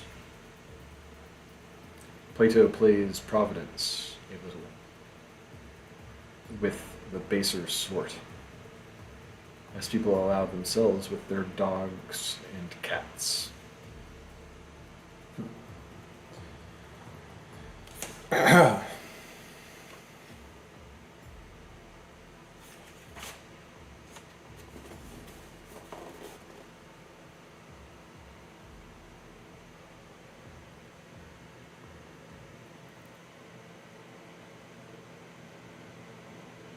Napoleon, or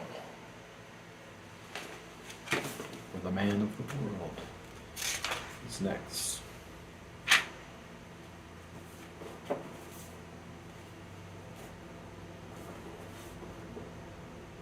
It's about halfway there.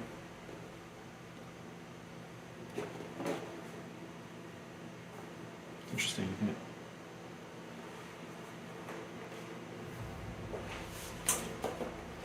Can't be a separate object.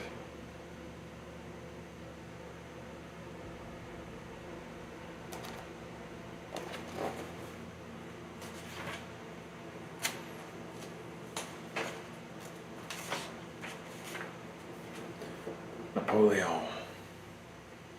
be interesting. I'd like to read these other essays from,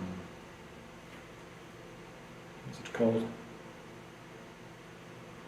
Representative Men.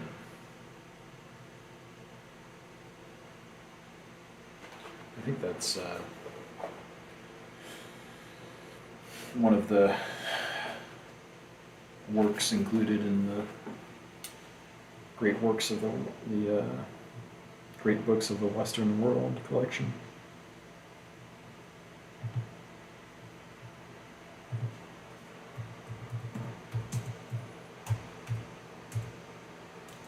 Great Books of the Western World.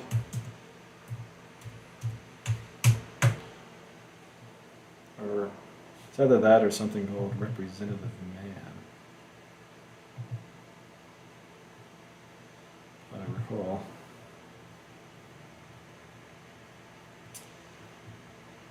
Aristotle.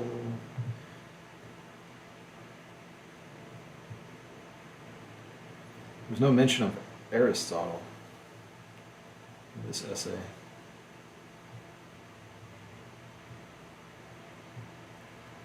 Just Socrates and Plato.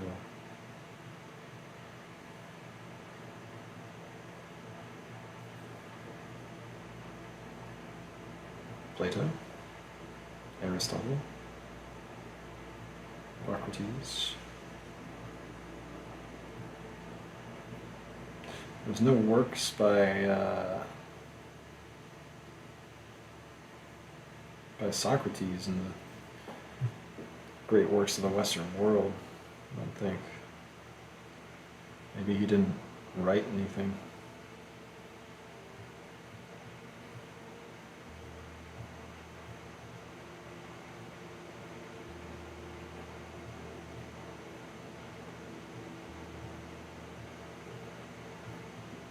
Geoffrey Chaucer, William Shakespeare,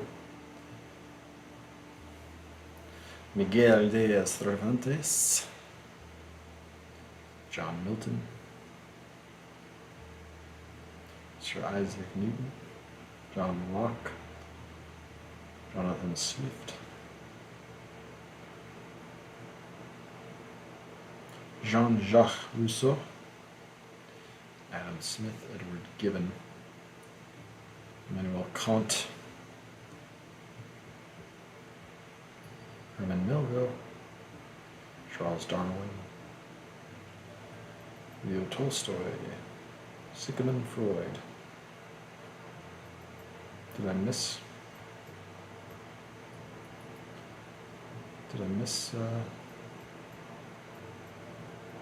Emerson? Or was he only added in the second edition?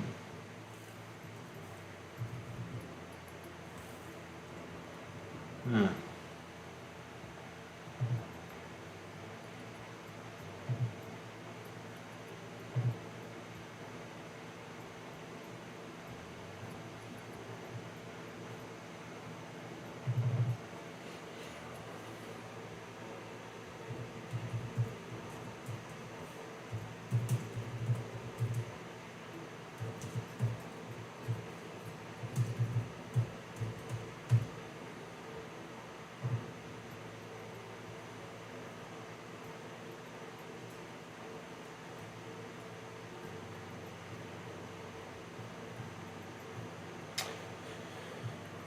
Oh, whatever. I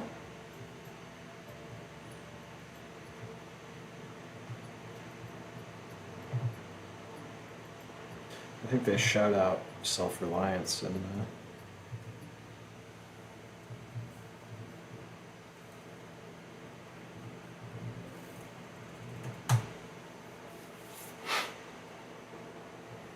how to read a book.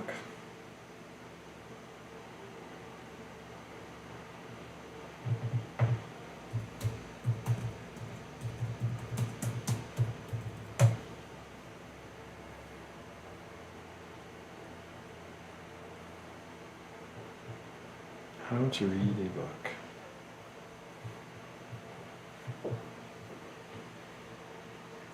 Oh yeah, here we go.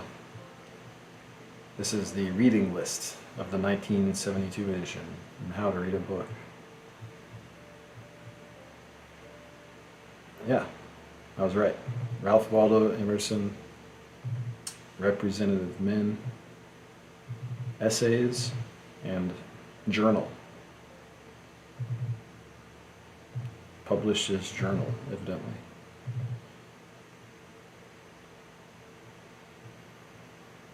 Probably after his death.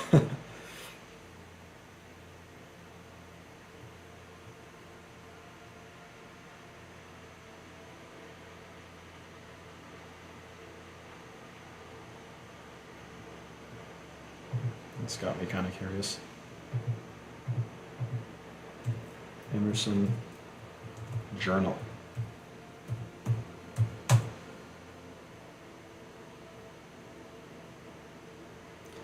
Selected Journals, 1820 to 1842. Journals of Ralph Waldo Emerson. Emerson's Journals. There's a edition in paperback. 1984 on Amazon. Emerson and his Journals. The long-awaited volume offers the general reader the heart of Emerson's Journals, the extraordinary series of diaries and notebooks in which he poured out his thoughts for more than 50 years, beginning with the luckless ragamuffin ideas of his college days. 16-volume scholarly edition of the journals, but omitting the textual Harvard's 16-volume scholarly edition of his journals.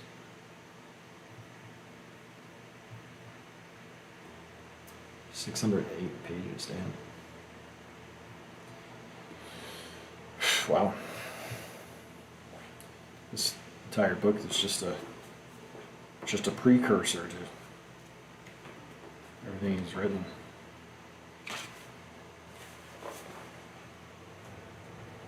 I don't think so. This is probably most of